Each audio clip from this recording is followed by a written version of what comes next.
happy to be here. I'm glad that to have this opportunity to speak to you today on freedom. The topic today is freedom, and we're going to just keep talking a little bit until we get some traffic rolling in. Rolling, rolling, rolling. Keep that traffic rolling, rolling. Yep, and I get to sing. All right, this is good. Hey, welcome. Folks are starting to stream into the loving room, the Agape, Rhythmia, John Jacob Mubarak, Stefan and Sylvia loving room. Here we are in our beautiful Rhythmia loving room. Hey, let's start with a couple jokes. Did you hear about the guy who put a nicotine patch on his penis? Yeah, he's down to 2 butts a day. Hey! All right, wait, I got another one. What do you call a Ford Fiesta on Adderall? Ford Focus. I thought they were cute. I guess not. Okay. Can I get a little something on those? That was pretty good. I thought it was pretty good. So, all right. Welcome, welcome, welcome. Today's topic is freedom. Freedom. Hey, everybody. Jennifer, Nushin, Debbie. So great. Thank you for that, Jennifer. I appreciate it. So here we are today, and the topic is freedom. And I wanted to talk about this because, you know, today so much is coming up for people here at Rhythmia. You know, Taita Juanito is here this week, and people are having amazing insights and revelations. I was just talking to 3 ladies. They were outside of the cleanse, right? And hey, Jennifer Sodini, love you. They were Colonic Sally. Hey, they were in a cleanse. They were outside the cleanse, and they were like very confused about what they were experiencing, right? And they're like, I'm trying to figure it out. I can't make sense of it. And this isn't work that you make sense of. It's not work that happens in your head. Up here is a faithful servant. This, the heart, is a intuitive gift. And we've created a society. Einstein said we've created a society that has put the servant in charge of the gift. And we've got to write that relation. That's freedom. Freedom is writing that relation. And what that means is that we're not focused on what we think about things. Ram Dass says, if you want to know the truth, give up your opinions. If you want to be free, freedom is observation without judgment. So true spiritual liberation comes when we step outside of the thinking mind. Not that we jettison it, not that the thinking mind is bad, but that it is a servant to the intuitive gift. And if we want to be really free, we must give up our thinking mind for a moment.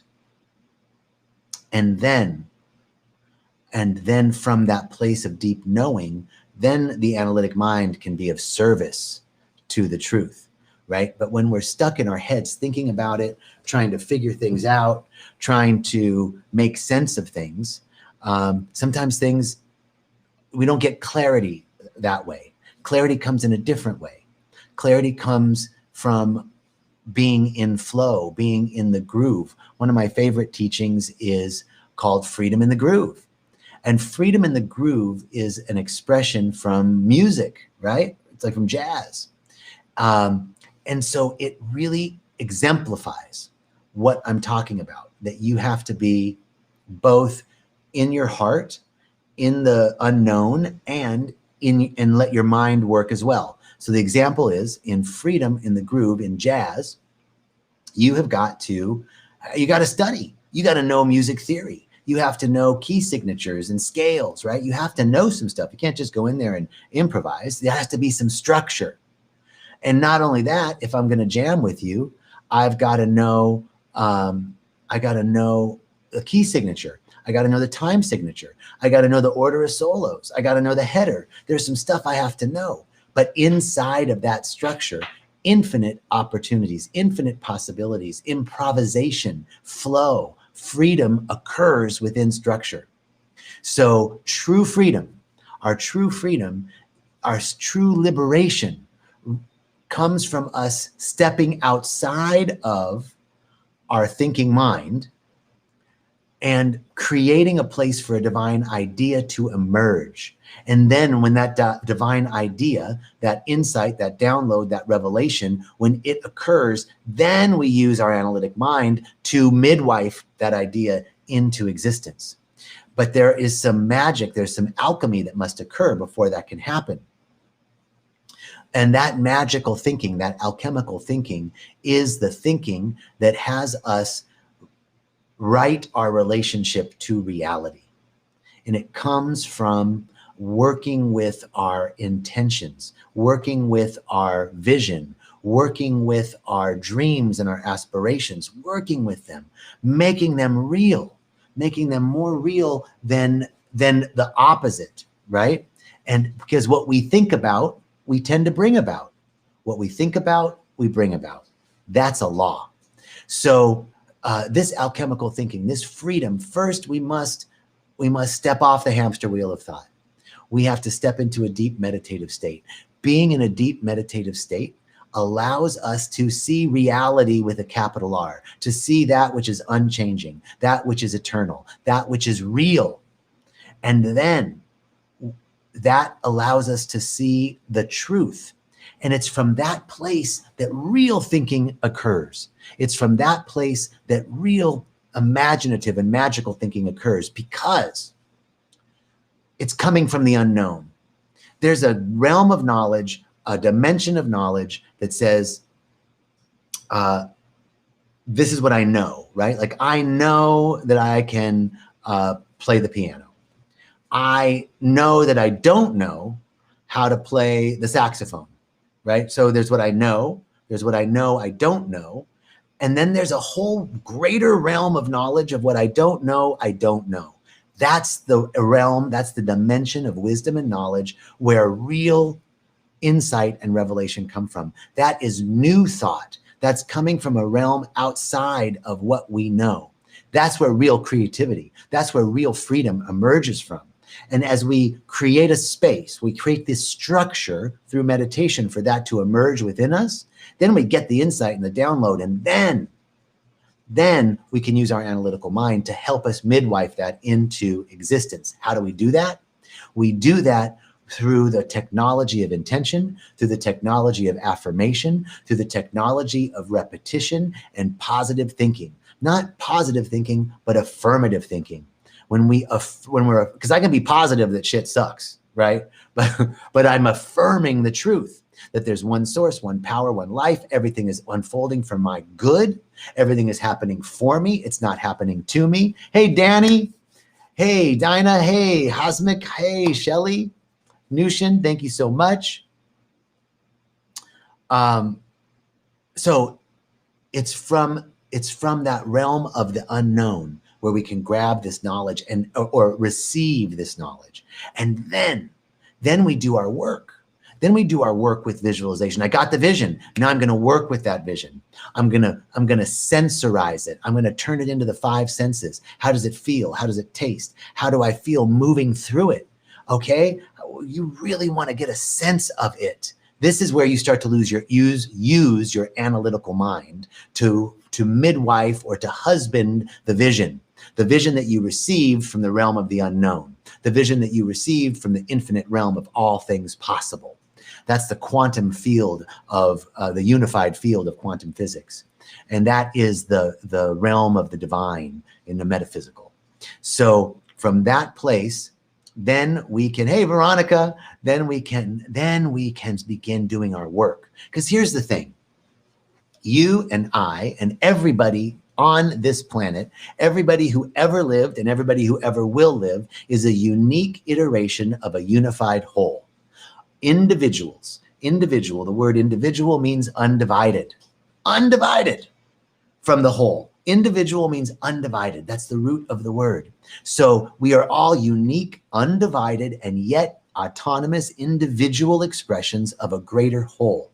And there is something unique and irrepeatable about you and about me. Irrepeatable, never to be repeated again.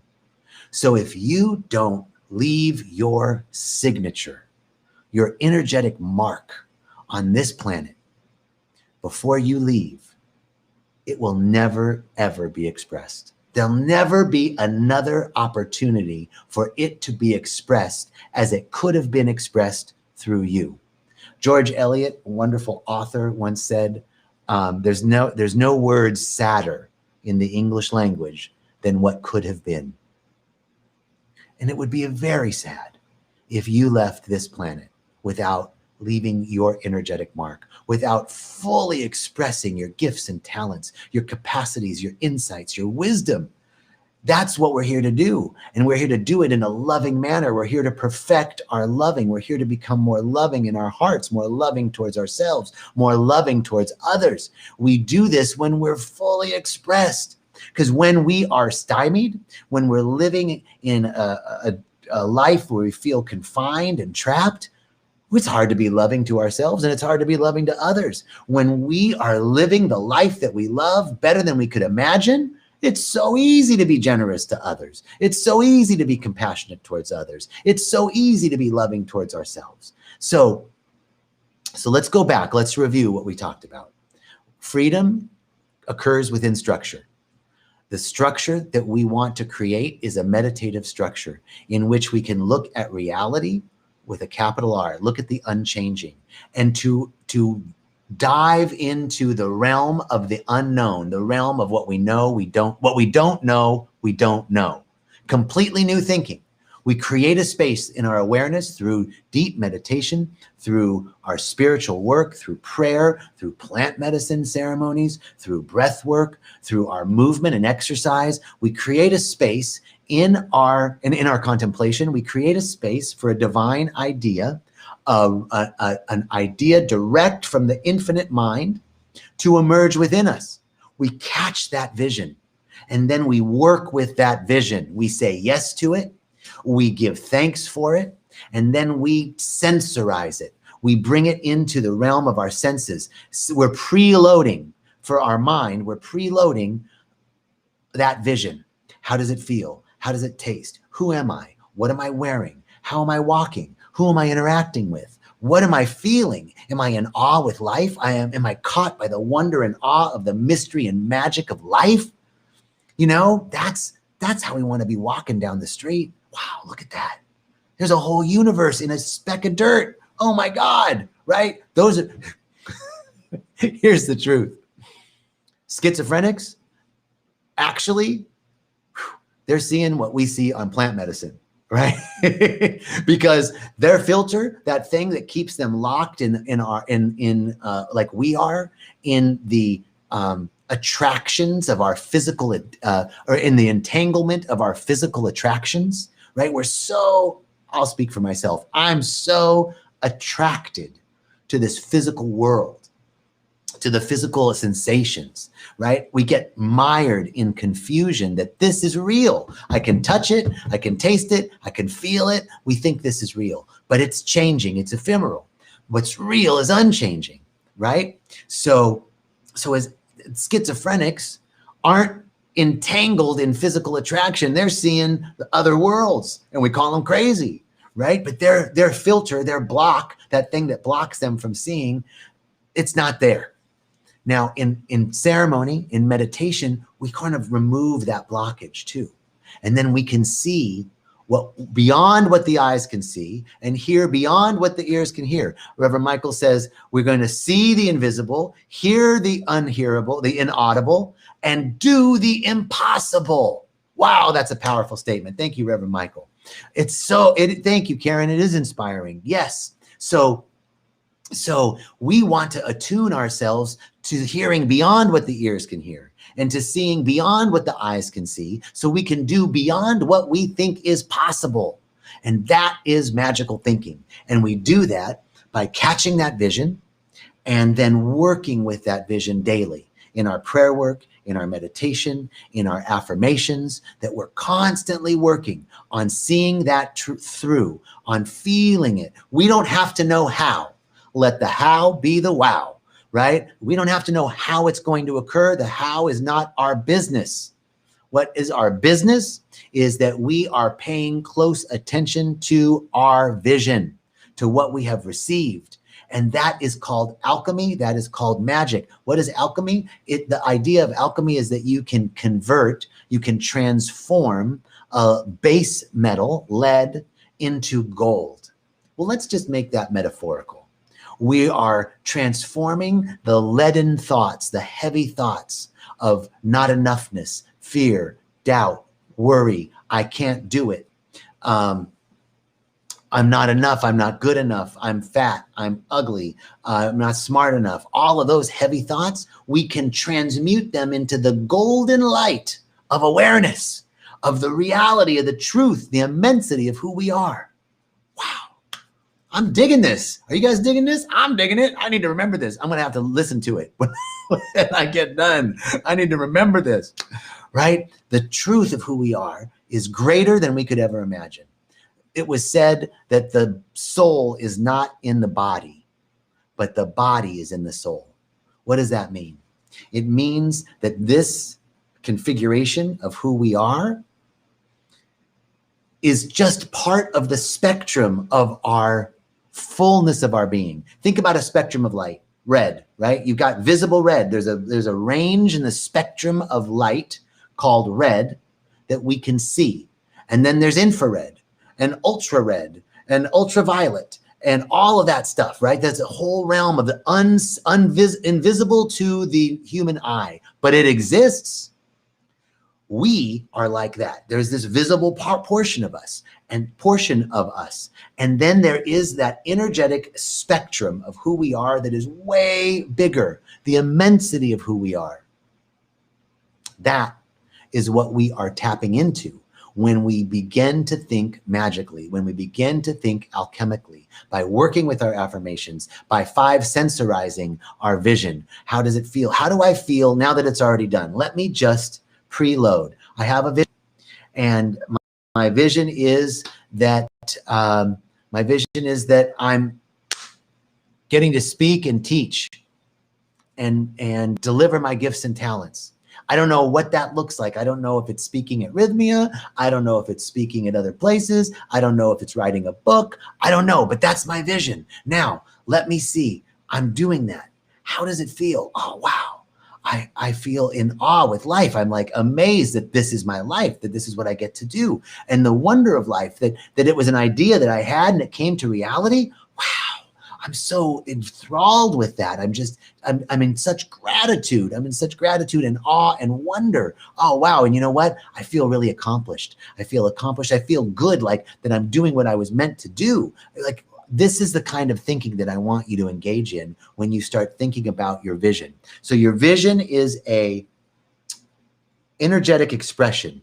It's an energetic expression that you're sending out into the universe. And when you're 5 sensorizing it, when you're feeling it and touching it and tasting it and who are you being in it, that's a magnetic attraction. So you're sending out the idea, an electrical charge, because what is your thought but an electrical unit of energy that's being sent out into the creative medium, and then your gratitude and your 5 sensorizing it is calling it back. And you're creating electromagnetic charge that literally changes reality. That is alchemical thinking. Wow, so cool. That's what we're about.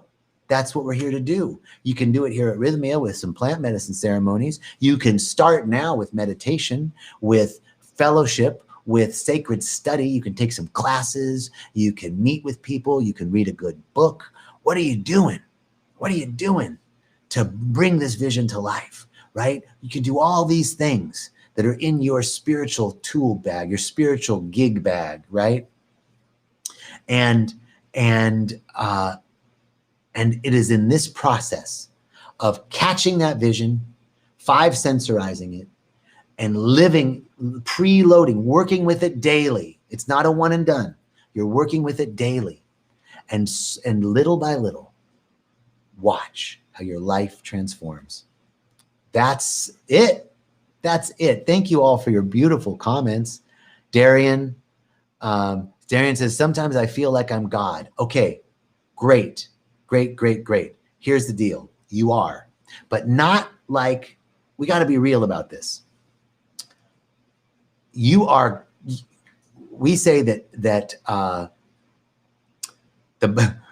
man was created, or humans were created in the image and likeness of God, and we've been trying to return the favor ever since. Right? That's another Reverend Michael comment, right? That we are created in the image of likeness. What does that mean? It means that we have all of the qualities and quantities of the divine. That the divine, that the mystery of life itself is in us already. Otherwise, we wouldn't be alive. And we're a part of it. And the part contains all the qualities and quantities of the whole. So love. What are the qualities of the divine? Here are some of them: love, power, intelligence, wisdom, creativity, excellence, joy, bliss, beauty, intelligence. What am I missing? Order, balance, harmony. We can keep going. These are qualities of the divine. We have abundance. We have all of those qualities. You're powerful. You're abundant. Your body is recreating cells over and over and over and over and over again, millions and trillions of times a day. You are creating from yourself and making more of yourself. You have the power within you of creation. You eat food, and that food gets digested in your system, and it gets turned into bone and tissue and consciousness. That's magic. That's the power of the divine within you. So, Darian, when you're saying, I feel like God, you have all the qualities and quantities of God. God is everything we are, and we are a part of it. It is the sum of the whole is greater than the sum of the parts. So we have to be humble and say, I'm God, in the sense that everything that I am comes from the divine. Every quality, every quantity. I'm created from something. I didn't create myself. I was created from something. And that something that I was created from, I have all the qualities of it. So I can say, I am God. I am full of God. In fact, the word enthusiastic from the ancient Greek, in theos, means full of God. Theos is God, in theos, full of God. So I am, you are, we are full of the divine, full of God. We are a part of it, and it is everything we are. I am that which thou art that which I am indeed. But we are creative gods. We have the power to create if we would only use it to a definite purpose. We tend to create without thinking. We tend to bring about shit that we don't want. That's called the Job effect, right? Job in the Bible, he was a wealthy man who had everything that he could want, and his greatest fear was losing it. And what did he bring about? He brought about losing everything, right? So sometimes our greatest fears can manifest in our lives.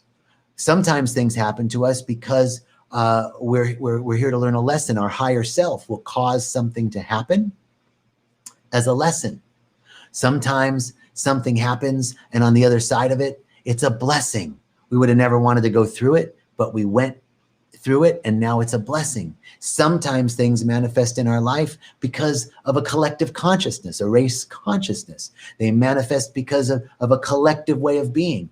But one way or another, things are happening in our life because we are manifesting it. We are creating it. Now, let's use that to a definite effect with our alchemical thinking, with our magical thinking. Let's know that what we think about, we bring about. So let's train our thoughts. Let's catch our thoughts and shift those when we can, right? And here, I want to tell you this. Don't get caught up in not being able to shift your thinking. The fastest way to keep yourself stuck in a loop is try and get out of it. What you resist persists, right? We've all heard that statement. So if you are feeling sad, if you're feeling down, if you're feeling depressed, if you're feeling angry, if you're feeling cynical, if you're feeling dejected, if you're feeling whatever you're feeling, allow yourself to feel that. Allow yourself to feel that way. Just be with it. In observing it, it changes. When we observe it, we get a little distance between the way we're feeling and the seat of observation. right? That's an old technique in meditation. Observe your thoughts. Who's observing the thoughts?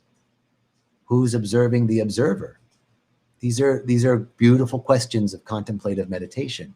Who's observing you, observing you, observing you, observing you, right? So we know that what we think about, we bring about, but then we get into like, shit, I'm thinking negative things. I'm going to ruin my life. Oh no. And then we start getting more into that loop. Right? It's okay. It's totally human. The intention is that we begin to observe. We begin to observe our thoughts. We begin to observe our feelings. And in that observation, we get a little bit of distance from them because all of a sudden, I'm not my thoughts. That's a thought. That's not me. We have thoughts. We're not our thoughts. We have a mind. We're not our mind. I have a car. I'm not my car. I get in my car. It drives me around, right? I have a body. I'm not my body. You are not your body. You are not your thoughts. That's the content of our consciousness. Who you are, who I am, is a sea of unlimited awareness. And our thoughts are like the content of that awareness. They're not the awareness itself, they're content. It's like mud in water. The mud is in the water. It looks like it's murky. It's not the water. That's mud. And what's the content of the water? Water's water. Mud's mud. Mud in the water is the content of the water. If I sit there and observe that water long enough, the mud will settle and things will become clear. So that's what I'm asking you to do when you're caught in the loop of negative thinking. Don't try to get out of it. Just observe it. I'm pissed.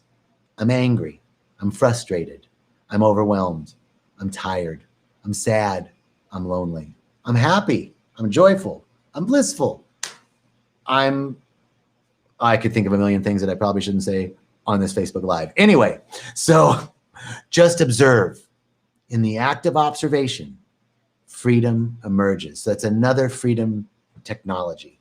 So, man, I'm so glad you guys are digging this. I'm so grateful that you are here listening to it. I'm so grateful to have this opportunity to deliver it. Thank you, Spirit. Thank you, God. Thank you, Life. Thank you, Beauty. Thank you, Rhythmia. Thanks, Jerry, for letting me do this. Thank you, Stefan and Sylvia, for helping me get set up all the time. And I'm just super grateful because you know what? For me, it's been a kind of a crazy week. And I've been remarkably surprised at myself because I think a couple years ago, I would have turned to some compulsive behaviors in order to numb myself from the amount of stress. But everything's been pretty okay. And even though there are moments where I'm like, I'm really stressed out, I've been all right. Been able to handle it. And that's what's available for you too. That we have a new capacity to handle life without getting triggered by it, without being fused so closely with our emotions that we're reactive. Rather, we can respond to life. That's the key. So observation is that key. And we talked about freedom and freedom in the groove. We talked about creating structure of meditation to catch the vision. We talked about 5 sensorizing the vision and working with it. And we talked about not beating ourselves up when we don't meet the mark and just observing. I feel a little disappointed in myself. Okay, just observe it and watch the mud in that water begin to settle and you'll get clarity. Everything's working together for your good. Guess what? Everything always works out for you. Everything always works out for you. I want to leave you with that affirmation. If anything happens at any time, you pull that out of your gig bag and you say, everything always works out for me. It's true. It's going to work out. There have been times when it didn't feel like it would, and it did. So, all right, I'm going to shut up now. I'm so grateful. I'm so thankful. I hope you have a beautiful day. I'll see you guys next week. We have Monday is the conversations, Rise Up, Evolutionary Conversations. And next Thursday will be another Walking the Path. And I'm looking forward to finding out what the topic's going to be. I generally don't know until I walk in here, which is pretty cool. All right. Peace and blessings. Knowing that you are led to an ever-increasing good, to ever widening fields of awareness and an ever deeper connection with the source of all of life. Peace and blessings. Thank you.